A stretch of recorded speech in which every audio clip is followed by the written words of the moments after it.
రోజే గుర్తు చేసుకోవాలని కాదు, వాళ్ళని ఎప్పుడూ మనం మర్చిపోము.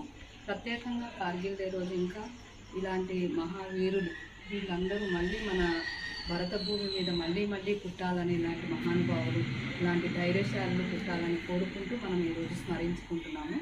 మన దేశం కోసము మనం ఇక్కడ ఇంత ప్రశాంతంగా ఉన్నాము అంటే మన సరిహద్దులో ఆర్మీ జవాను నిద్రపోకుండా తన కుటుంబాన్ని, తన బాధ్యతలన్నింటినీ, కుటుంబ బాధ్యతలను వదిలేసి దేశ బాధ్యతే నా బాధ్యత, భరతమాతే నా అమ్మ అనుకొని తల్లిగా భావించి దేశాన్ని అక్కడ సేవలు అందిస్తుంటే మంచు కొండల్లో, రాజస్థాన్ ఎడారుల్లో ఎటువంటి పరిస్థితులు ఉన్నా, ఎండైనా వానైనా, ఇప్పుడు మనం కొంచెం వాన అయితే వర్షం పడుతుంది ర్యాలీ తీయడానికి అనుకుంటున్నాం, కానీ ఈ వర్షంలో కూడా వాళ్ళ గన్ పట్టుకొని తల మీద ఒక టోపీ పెట్టుకొని అక్కడే పహారా ఇస్తూ ఉంటారు. వాళ్ళు అక్కడి నుండి ఒక క్షణానికి కూడా కదలరు.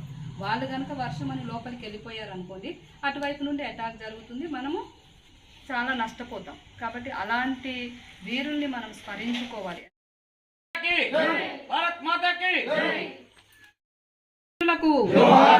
కార్గిల్ వీరులకు